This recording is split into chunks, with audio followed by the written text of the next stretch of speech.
Boa tarde. Evangelho segundo o Espiritismo, capítulo 14. Honrai a vosso pai e a vossa mãe. Para a nossa reflexão de hoje, lembrar aí o pessoal que está acompanhando pelo canal, lá no YouTube é Transmutação Renato, tem o canal lá e tem os evangelhos que nós vamos postando. E hoje, no evangelho que o Marcos aqui já explicou, nós estamos com um problema no som e vamos fazer na garganta, Deus permitindo. Diz no capítulo 14, honrai a vosso pai e a vossa mãe, e fala da piedade filial. E ele vem trazendo os mandamentos,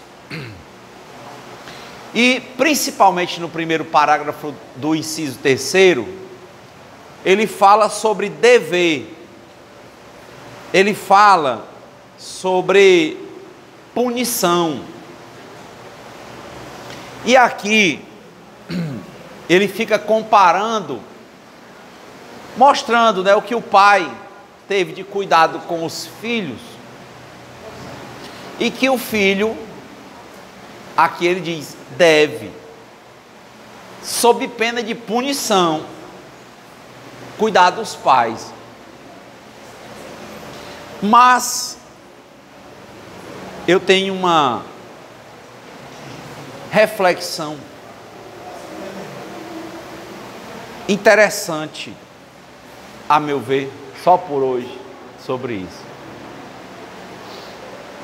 Outro dia eu estava lendo um livro chamado O Objetivo da Vida, de Jiddu Krishnamurti,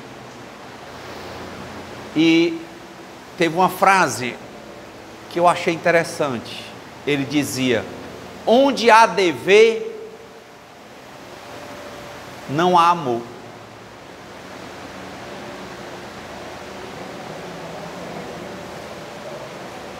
E eu fiquei refletindo isso. Há algum tempo, durante essa pandemia, eu tive a oportunidade de me deparar com umas palestras muito boas, que trouxeram um conceito para mim que até então era desconhecido, que era o conceito ligado a um problema social que eu acredito que seja bem antigo, mas agora parece bem mais forte, ligado ao etarismo ou idadismo ou velhofobia. Velhofobia. E esse mote me trouxe também várias reflexões sobre o meu modo de me enxergar,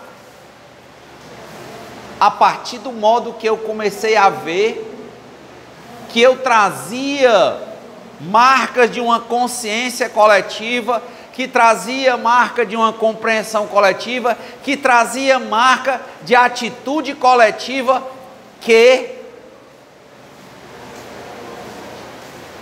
pratica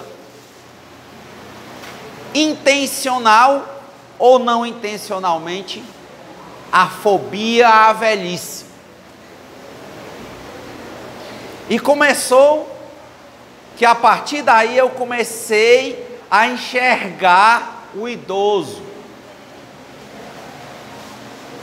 de uma forma que até então eu não tinha enxergado. Eu comecei a ver o tanto de preconceito com relação à velhice que tinha dentro de mim e que eu não percebia. E até hoje, como dizia o Roberto Carlos na música, né? Que ele fala, mas ele pinta os cabelos, né? Esses seus cabelos brancos, bonitos. Isso, todo dia que eu olho os meus cabelos ficando brancos, Eu olho alguém que pinta o cabelo, olho alguém que o cabelo não fica branco, e aquilo me gera reflexões, para você ver como é forte a questão do preconceito com relação a qualquer coisa que signifique envelhecimento.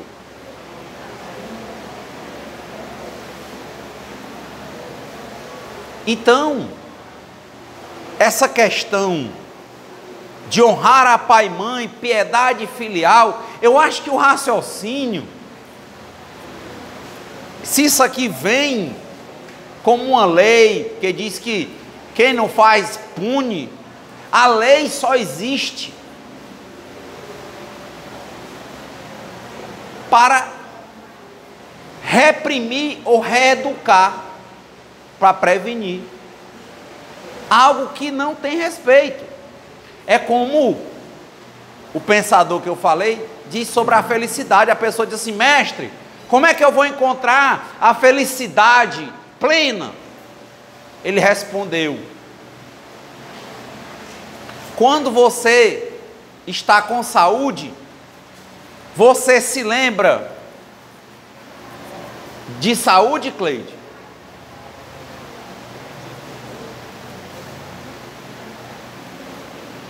Ele diz: mas quando você está doente, você se lembra de saúde, Cleide?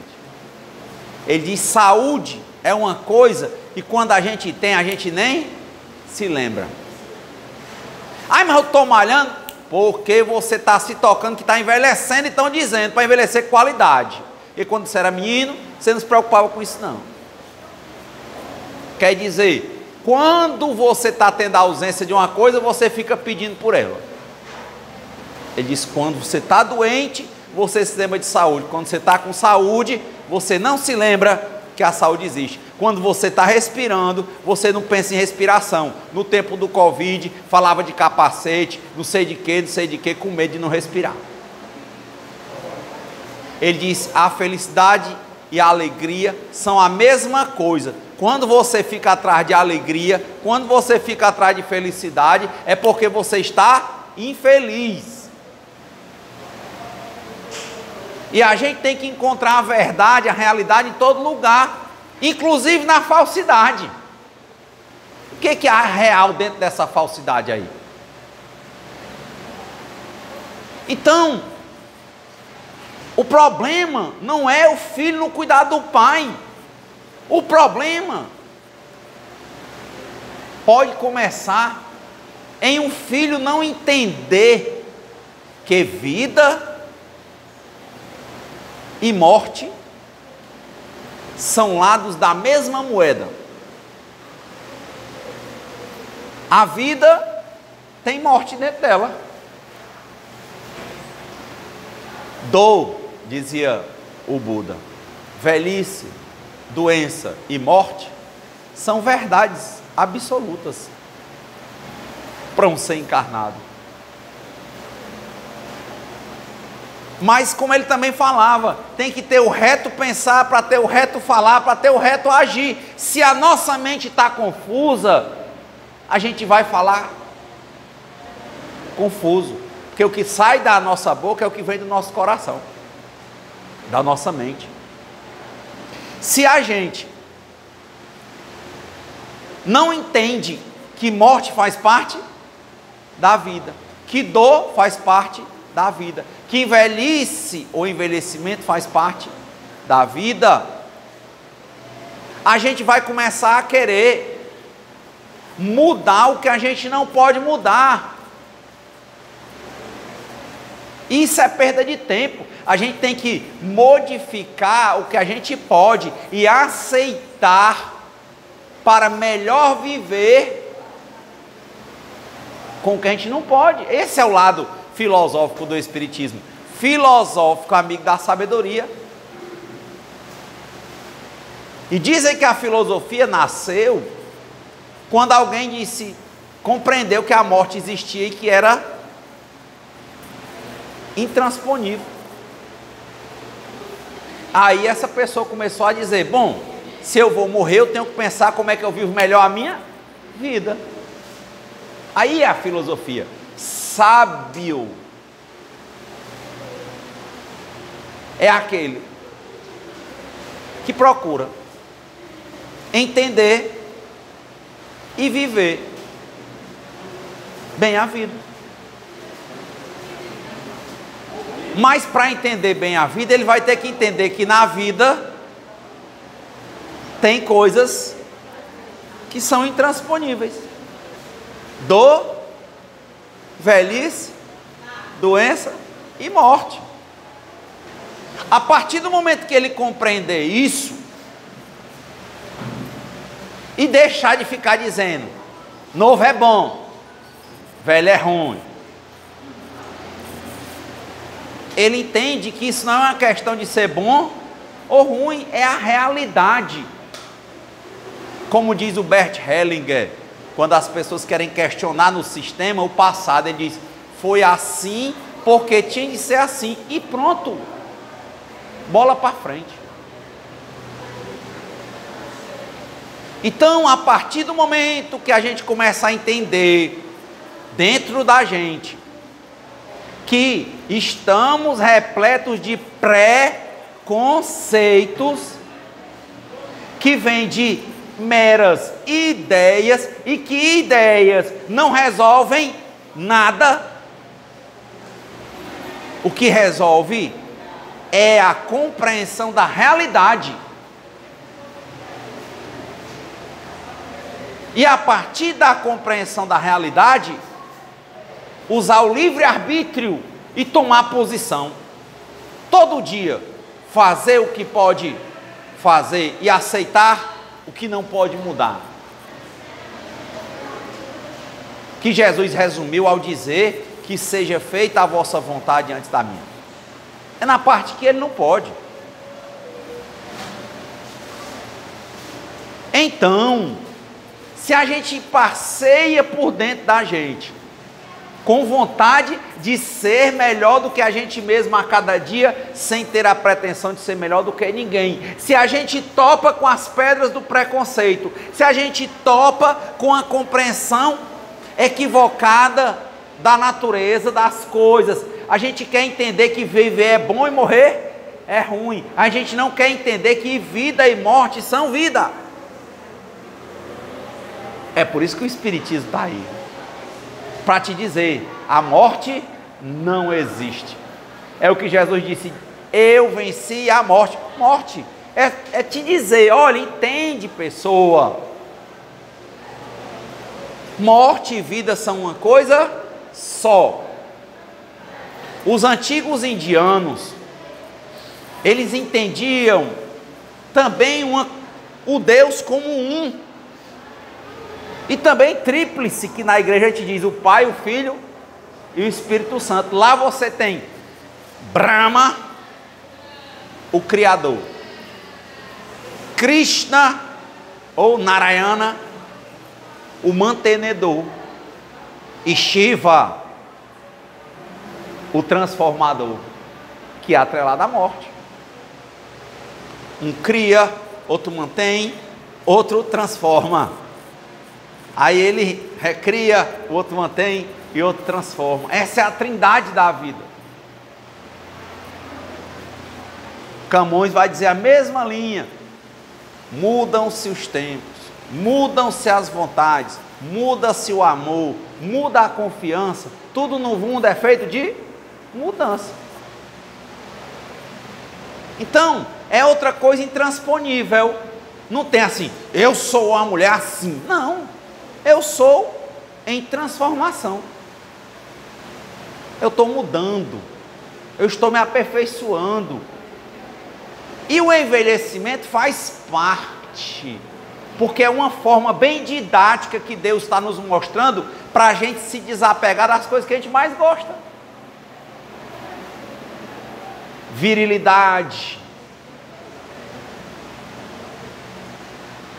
Padrão de beleza aceito. Você ser uma menina bonita, bem arrumada, que você passa e todo mundo olha. E você vai envelhecendo e percebe que a quantidade de pessoas te olhando vai diminuindo. Deus te dá e te diz: não te apega, mas você se apega. Aí Ele ensina. E agora, já pensou, 2 meninas aqui bem arrumadas. Imagina um domingo, quantas ligações elas não têm para sair.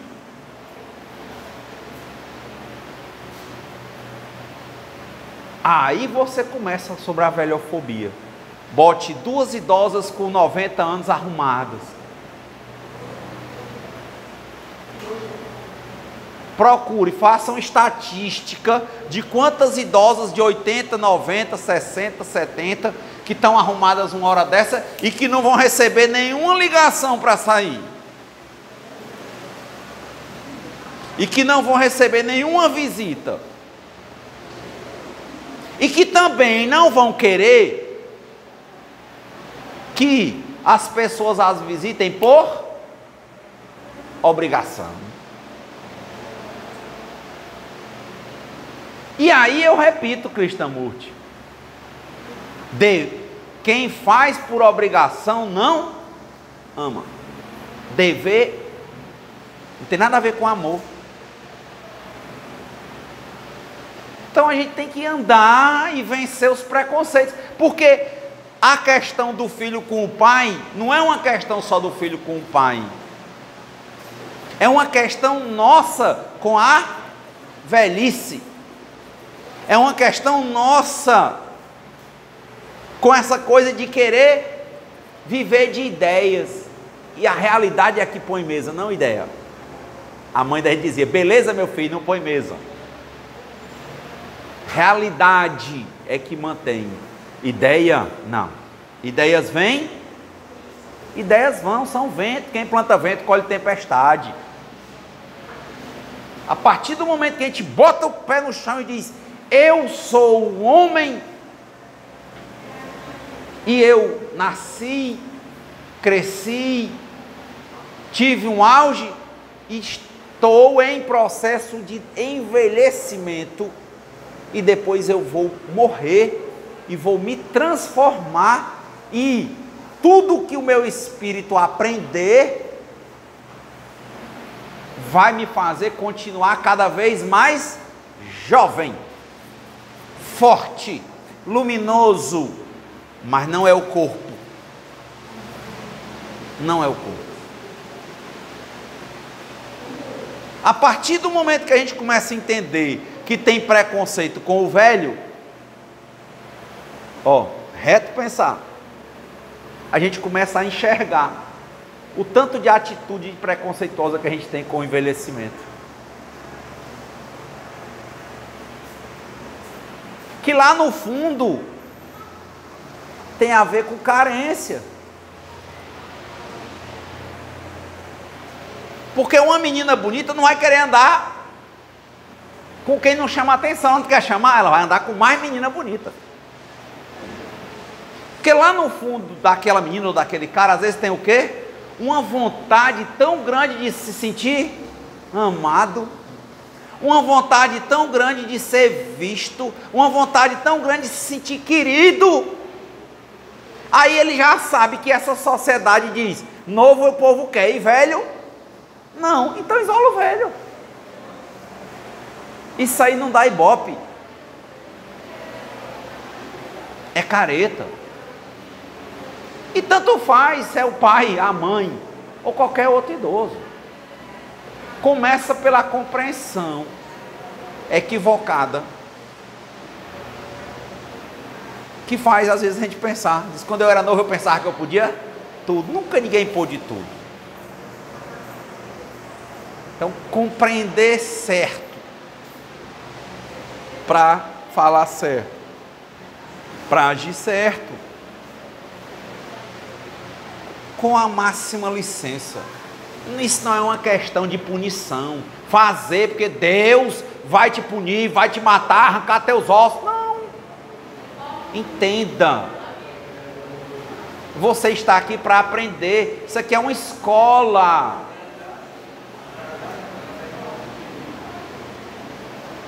Isso é uma escola.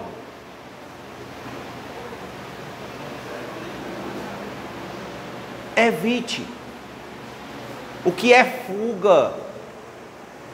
Evite o que são meras ideias. Fortaleça a sua compreensão sobre a realidade. E nessa realidade, aprenda a olhar para as coisas sem ficar rotulando de bom ou mal. Olhe para as coisas que estão dentro de você. E o que é real, fica. E o que for ficção, afasta. Procure relacionamentos saudáveis. Não queira sexo por sexo. Queira sexo de verdade. Não queira beijo por beijo. Queira beijo de verdade. E quando você começa a se olhar e entender que vida faz parte da morte, que juventude faz parte da velhice, você vai entender que antes de ser visto ou amado, entre aspas, desejado, é importante que você se olhe, se entenda, não se rejeite, se acolha como você é, em constante transformação, envelhecendo e se ame. Porque o mandamento é amar ao próximo como a si mesmo. Como é que você pode amar alguém como a si mesmo se você não se ama? Você está louco, louca para ser alvo de qualquer tipo de desejo. Isso é uma ideia, porque na realidade você quer amor. E o primeiro amor é o de Deus e o segundo é o seu. Mas você nem ama a Deus e nem se ama, porque você está vendo que você tem o que você aprendeu a chamar de defeito. E um defeito é envelhecer. Para você, quando isso não é defeito, isso é a realidade.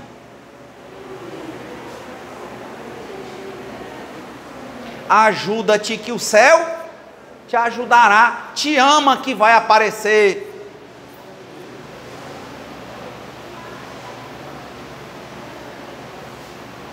É o que diria o Mário Quintana.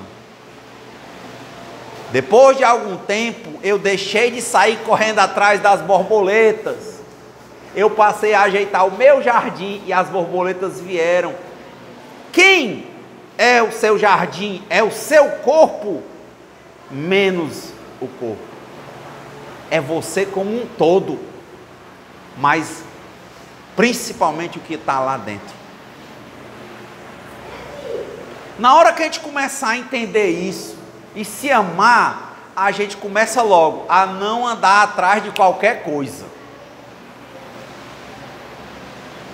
a não aceitar qualquer coisa, a começar a ver: ei, meu irmão, quer subir? Vamos junto. Quer descer? Desce só, companheiro. Aí você começa a se olhar, se descobrir. É o grande momento a momento de você se ver afastando tudo que era ideia besta, tudo que era preconceito, limpando aquela mata em cima da água, daquele rio, daquele lago lindo que é você, e você começa a se amar. Aí é o aspecto religioso, religar-se com você. E quando você começar a se ver com essa força, você vai enxergar Deus. Vai. Não adianta escutar o Deus porque eu disse, porque o Allan Kardec disse. Você vai ter que se amar. E vai ver que muitas coisas você não pode mudar. E quando você aprender a amar essas coisas, você vai ver que quem fez essas coisas foi Deus, e você vai amar Deus.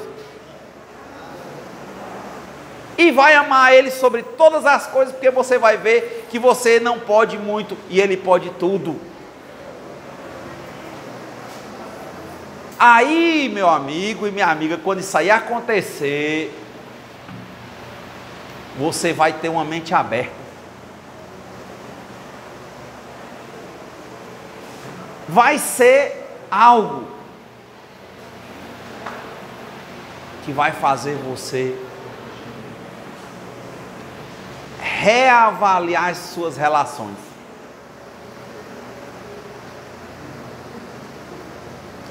E é muito provável que você passe ao afastar ficções, ideias, preconceitos, que é você olhar você e querer ficar dizendo isso não, isso sim, isso não. Olhar você e se aceitar como você é. E saber que você também está mudando. Você vai começar a se abrir naturalmente para relacionamentos saudáveis. Aí, menino, você vai começar a ter relacionamento com novo de idade, com gente da sua idade e com gente mais de idade. Porque para você tanto vai fazer, você não vai ver o corpo, você vai ver o espírito. Não vai ser fácil. Por quê? Porque você está num mundo, mergulhado num mundo em que todo mundo praticamente está em confusão. Então era muito mais fácil você agregar a gente na ilusão do que você agregar na lucidez.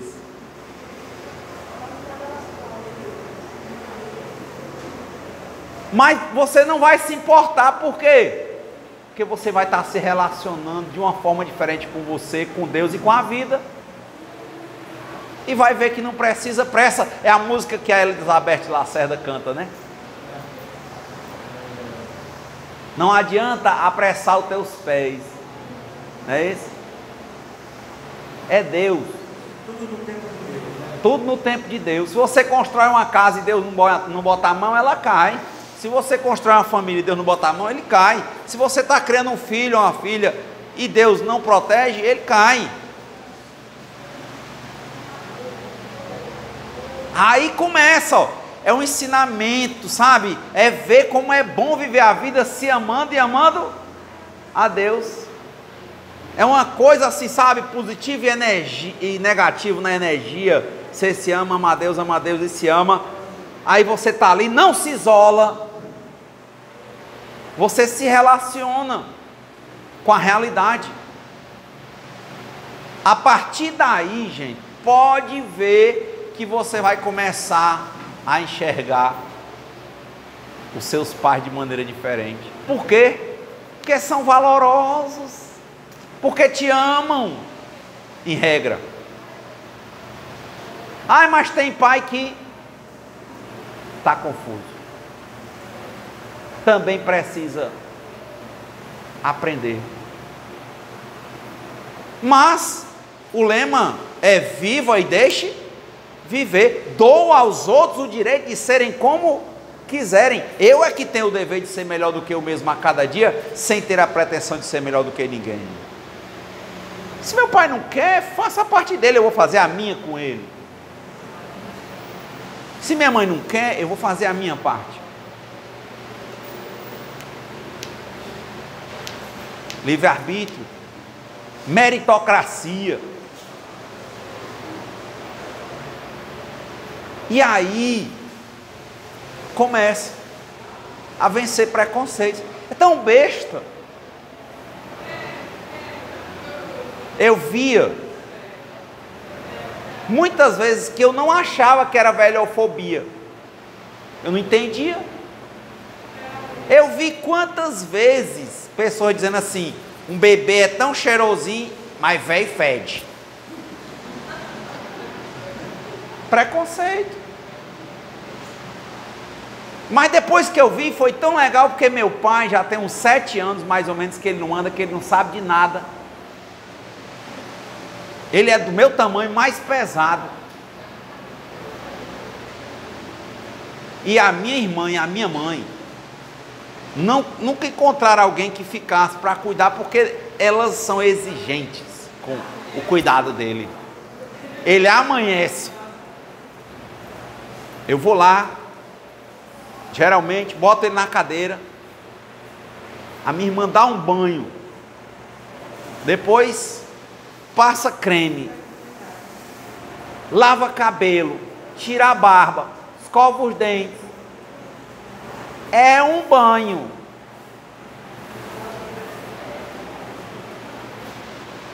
Às vezes ele dorme, tem uma fralda e tem um forro, tipo um absorvente. Ainda tem outro para ficar em cima. E às vezes o xixi acontece da noite de passar e tem um plástico embaixo. Eu costumo levantar ele pela manhã. Eu levanto e eu beijo meu pai. Ele não fede. É mentira.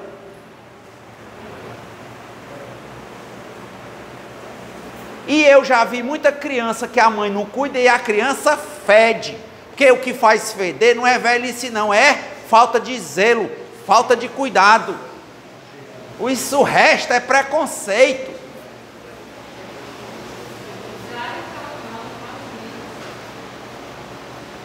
É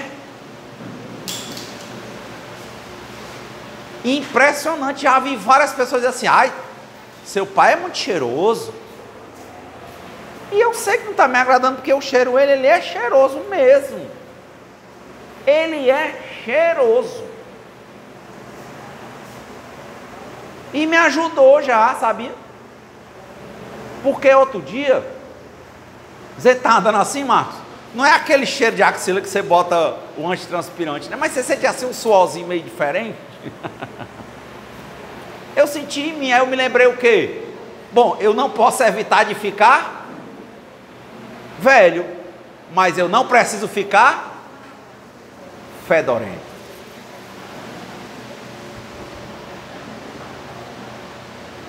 Não existe. Bebê cheira e idoso, quando fica igual um bebê, cheira também. Desde que seja cuidado. Meu pai não sabe de nada. Não sabe quem é meu nome. Tem dia que ele quer falar, tem dia que ele não quer. Mas eu chego, começo a brincar com ele quando eu vou acordar. Ele dá sorriso de criança. Mas por que tinha na cabeça que é diferente? É porque o preconceito não é com o pai, não é questão de dever não. É um preconceito que a gente está acumulando, social, que a gente quer dizer na cabeça da gente que a velhice não faz parte da vida. Porque a gente, por achar isso, por não querer aceitar a realidade, a gente não quer envelhecer. Mas isso é real, é natural. Como é bom quando a gente começa a entender a realidade e começa a saber viver dentro da realidade. Porque a gente começa a se amar em toda e qualquer fase das nossas vidas. E quem se ama, ama. Você só pode dar o que você tem. Marcos começou hoje, primeiro pedindo luz na música, e depois cantando a oração de São Francisco, que ele dizia: pois é dando que se recebe. Quer amor? Ame. Comece por amar a Deus e a você mesmo. O Roger, daquela banda do Traje a Rigor, né? Ele tinha uma música que era meio assim: eu me amo, não posso mais viver sem mim. Ele dizia assim, né? Há quanto tempo eu vinha me procurando, tanto tempo faz, já não lembro mais. Mas é engraçado, é brincando, mas a gente devia se procurar, porque a gente está se procurando nos olhos dos outros, gente. Eu devia chegar assim, olhar para mim e dizer assim: Renato, você é lindo. com cabelo branco, com cicatriz no rosto, com ruga, com a fala que você não gosta muito. Você é um filho, criação, amado por Deus. Você está bem dentro da vida, você está bem encaixado, sabe? Porque você nasceu, está envelhecendo. Que lindo! Quantas crianças nascem e morrem jovens? Você está cumprindo seu papel, ó, você está envelhecendo, que lindo! Era para ser assim.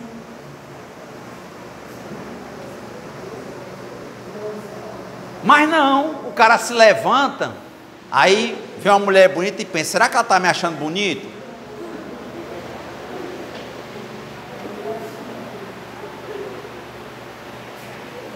Se ela não me achar bonita, aí o cara, o que eu vou fazer para me achar bonito? Será que se eu pintar o cabelo? Será que se eu ficar musculoso? Será que eu meter um bocado de tatuagem agora, brinco na orelha, brinco no nariz, ou vai me achar bonito? Será?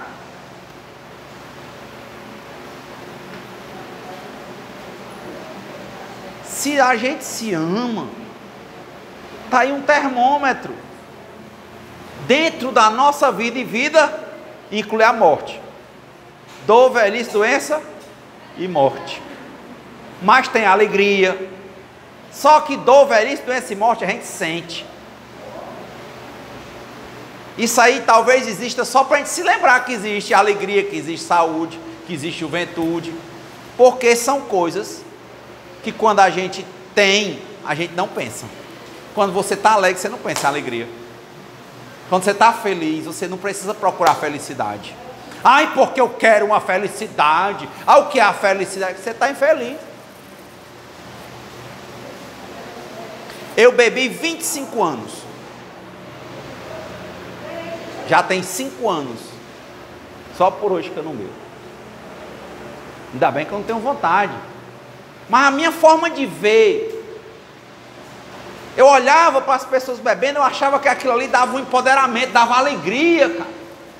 Eu achava que eu precisava daquilo para falar, para me relacionar. E ontem eu passei de carro ali num bairro aqui de Fortaleza, no Benfica, e eu vi o bar lotado e cheio de gente bebendo por muitas horas.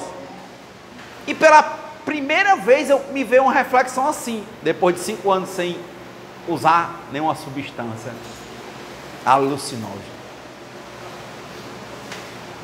Eu disse que eu lembrei que talvez 10 anos atrás, um companheiro que soltava fogos, ele era de Narcóticos Anônimos. E eu na ativa bebendo e tal, aí ele disse assim, olha cara, quando tu vê uma pessoa sentada num canto bebendo, aquela pessoa queria era um abraço. Eu fiquei 10 anos para ir sentar na minha cabeça. Aí ontem eu olhei e fiquei pensando, se essa galera tivesse bem, ele estava em casa em qualquer lugar, bem, mas a pessoa diz assim, eu não aguento mais estar em casa, eu vou procurar, vou dar um rolê para desopilar, vou tomar uma para desopilar, ou seja, está procurando alegria porque ela está triste. Será que a solução para o problema de querer achar alegria é realmente achar alegria, ou será que seria a pessoa entender que está triste e querer entender por que ela está triste? Que aí ela vai fugir. Meu filho, se você está procurando alegria é porque você está triste. Ao invés de procurar uma forma de buscar alegria plena, procura entender por que você está triste. E aí eu vi que aquilo ali, lembrando dos efeitos da bebida e das drogas e tal, eu vi que aquele ambiente do bar não é bom. Olha, eu pensava que era massa, anos atrás. Eu vi que não era bom, sabe por quê, Marcos? Porque a bebida é igual um remédio, ela é uma substância que vai direto para o sistema nervoso central. Quando você toma a primeira, não é 1 minuto, você já sente assim, uma folga no cérebro, sabe? Daí vai aumentando. Então, para você que bebe, que sabe que se você estiver sentado bebendo, você passa o dia e a noite achando bom, você está medicado. Se aquele ambiente era bom, e você trocou ele, a sua casa por ele, porque ali você ia desopilar, e tem que ficar bebendo direto, quer dizer que o ambiente não é bom, porque você precisa só aguenta estar com aquelas pessoas se você tiver o quê? Medicado. E pode ver, ixi, já está me dando sono, vou tomar outra. Aí, aquilo ali não é legal, aquilo ali não é bom, mas a tua compreensão equivocada está te fazendo pensar que é bom. E você nem entende que para poder ficar lá você tem que estar se medicando. É igual tomar anti-inflamatório, já viu? Anti-inflamatório, o bicho é valente, a gente toma, passa na hora. Quando está chegando na hora que ele está passando, já começa a latejar. É assim, ó, você está ali, toma um, acha legal, aí quando vai passando o efeito, toma outro. É remédio, aquilo ali não está legal. Você não queria estar ali não. Você queria, entender por que você está triste. Mas como você fica com medo desse tipo de pergunta, você sai e vai fazer outra coisa.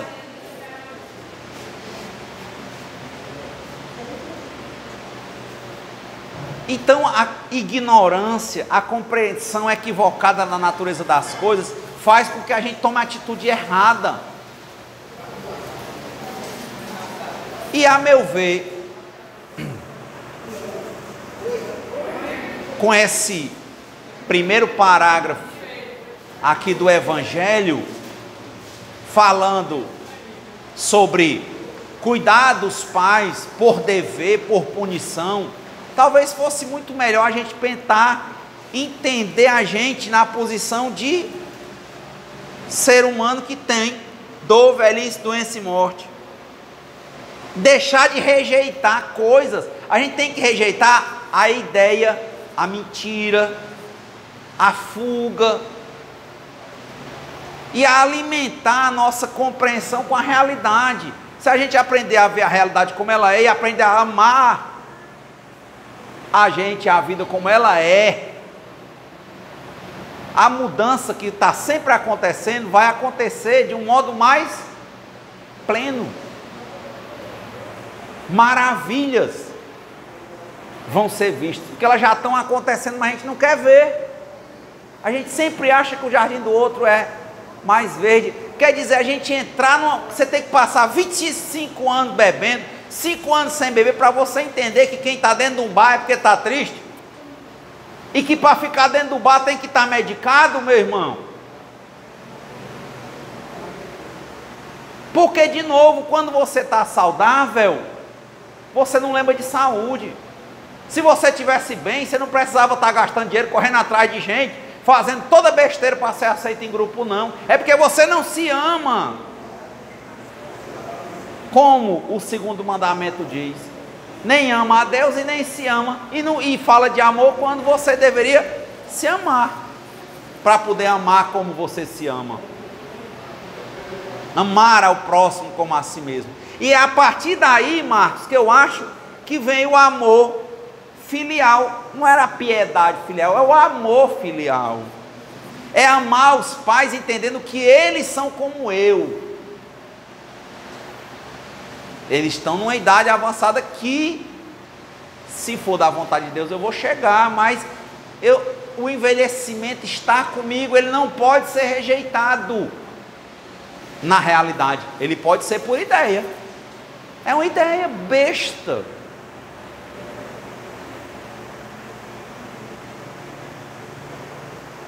Essas ideias, viver de ideias, isso degenera, destrói a vida da gente. A gente tem que entender a realidade, se entender na realidade. E a gente com isso vai amar.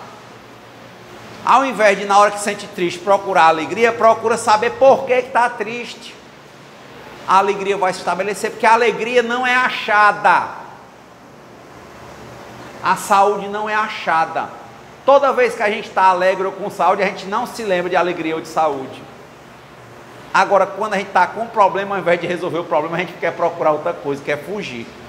Quando a gente está triste, quer procurar alegria. Não procure alegria. Quando estiver triste, olhe para si e diga: eu estou triste. E o que é que eu vou fazer? Por que eu estou triste? O que está acontecendo? Aí vai resolver. Vai resolver. Então, Marcos, acho que realmente reto pensar, para reto falar, para reto agir é importante. Acho que nós não vamos resolver o problema dos filhos com os pais, ou o meu problema de filho com o meu pai, ou de qualquer um aqui, dizendo que se eu não fizer, porque eu tenho o dever de fazer, Deus vai me punir, não.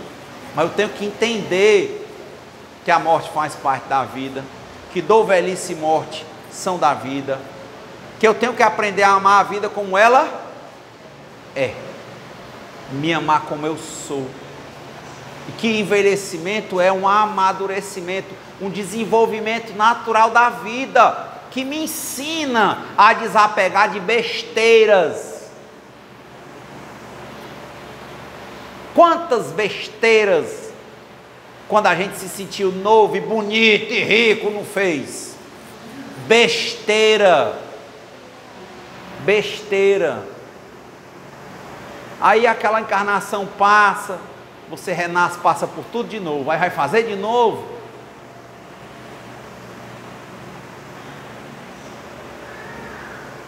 Esse tipo de reflexão dentro da minha vida tem me ajudado muito mais a conviver de forma amorosa com meus pais. Não porque eu tenho medo. E eu estava conversando com o Rogério sobre isso, que eu não gostava da palavra disciplina, né? Eu digo, onde tem dever não tem amor. Onde tem compreensão tem amor.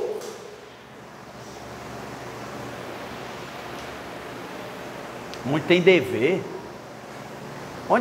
você faz, uma hora você está doido que a pessoa morra. Oh meu Deus, tantos já morreram, fulano não morre. É, porque você estava fazendo para os outros verem, é dever, para Deus ver, com medo. Mas se você faz por amor, se seu pai morrer, que seja feita a vontade de Deus antes da minha. Mas enquanto ele viveu, eu estou aqui, e aí? Nem estou querendo que ele viva, no sentido encarnado, nem estou querendo que ele morra. São coisas que não estão no meu poder, na minha governabilidade, se está nas mãos de Deus. Agora, é muito bom quando a gente aprende a amar as pessoas como elas são. Dá aos outros o direito de serem como quiserem, seja por opinião ou por doença.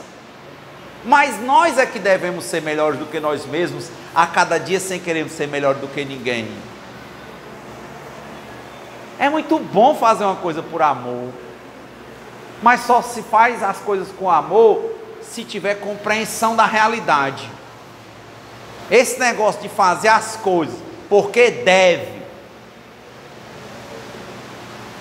uma hora a pessoa está desejando que a outra morra, porque você não aguenta. E quando você faz por amor, é para sempre, sem fim, amém. E qual é a distância nossa para o amor?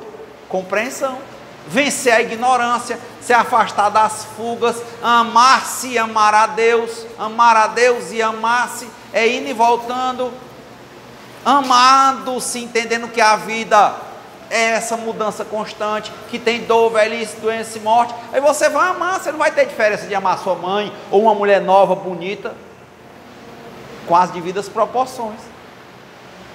Mas muito da rejeição dos filhos tem a ver com a velhice dos pais, porque ele não tem só preconceito com o pai e com a mãe, não, ele tem com qualquer idoso, porque ele, na cabeça dele, está se alimentando de uma ideia que é falsa, não é real, de que ele não envelhece.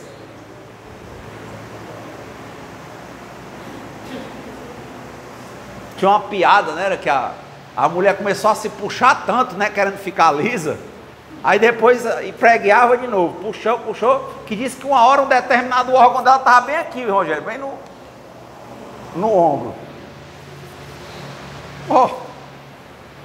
Não vai, cara, velho, a juventude, os traços, a juventude ela é para ser o quê? Espiritual. Juventude física, correr atrás de juventude física, de felicidade, não. Procure resolver seus problemas que a felicidade vai se instaurar. Torne a mente aberta e jovem, que você vai vencer a velhice física. E acredito que essa coisa de respeitar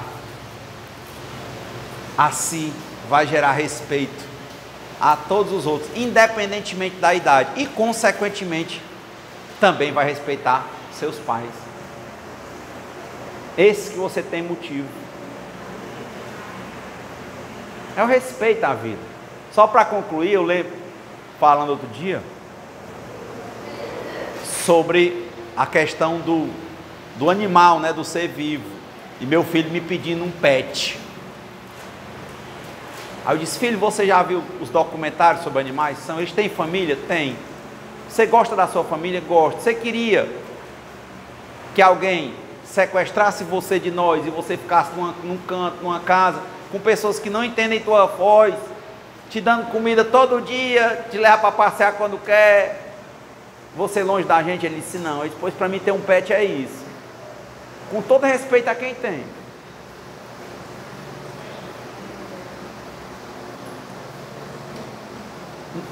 Faça com os outros o que você queria que fizessem com você. Nós gostamos de viver entre os nossos. Tá? Todo equívoco de pensamento vai levar a equívoco de palavra e vai levar a equívoco de ação. É como eu disse, é a contradição, né? A pessoa: eu amo pet cachorro e come boi. Ora, é vivo. Mas cachorro só o chinês come. Que conversa. Você não ama pet.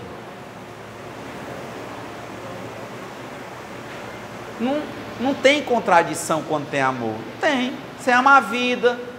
Você entende que o animal é um animal. Você ama o animal. Coerente. É simples. Então, que Deus nos conceda a serenidade necessária para aceitarmos as coisas que nós não podemos modificar, coragem para modificarmos aquelas que nós podemos, e sabedoria para distinguirmos umas das outras, e que seja feita sempre a vontade de Deus antes da nossa. Muita paz e boa semana.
Renuncia o teu querer.